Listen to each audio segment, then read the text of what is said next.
Aurélie Menet, bonjour. Bonjour. Vous êtes directrice des soins à Genelier depuis une semaine, notre dernière interview. Aujourd'hui, quelle est la situation actuelle à l'heure où on parle? Alors, la situation actuelle a bien sûr évolué.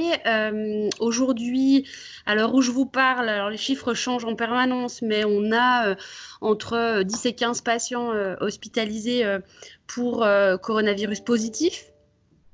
Voilà, on maintient bien sûr tout le reste de nos activités hors Covid, hein. Ça, c'est ce que je vous avais aussi expliqué la semaine dernière. C'est important pour nous. Nos patients oncologiques, chirurgie, etc. ont besoin aussi de pouvoir être pris en charge.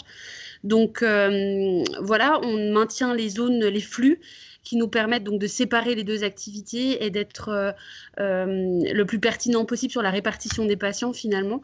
Et ça fonctionne vraiment bien. Mm.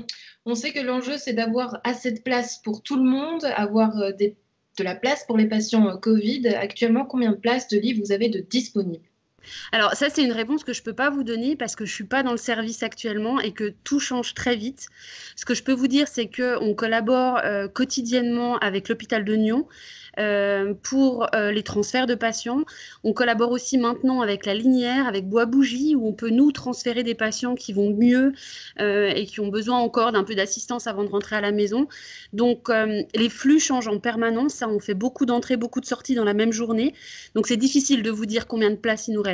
On peut juste vous dire qu'on est prêt et qu'on a finalement de quoi absorber pour l'instant le flux actuel. Mm. Mercredi, l'hôpital de Nyon nous disait être plein. Donc là, actuellement, si par exemple je suis une patiente atteinte à risque, sachant que l'hôpital de Nyon est plein, est-ce que je peux venir directement à Genelier? Alors, les choses ne se déroulent pas exactement comme ça. Si vous êtes une patiente à risque, au départ, il faut commencer par faire un dépistage. Le canton a mis en place des zones de dépistage, dont, entre autres à Nyon, hein, mais vous en avez d'autres également sur le canton. Ensuite, une fois que vous avez été dépisté, le médecin va vous conseiller ou non d'aller un peu plus loin dans les investigations, donc c'est-à-dire de faire un scanner, etc., etc.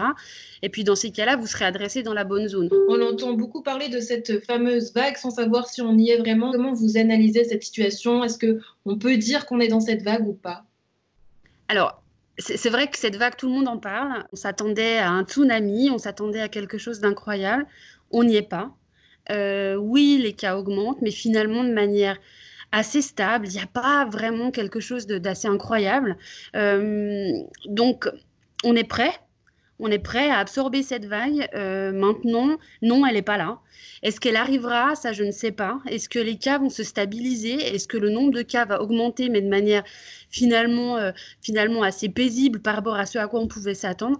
Ça, c'est vrai qu'on ne le sait pas et je crois qu'aujourd'hui, peu de monde le savent. On doit être prêt. C'est ce qu'on est. On est prêt. Mais effectivement, la vague n'est pas là, non.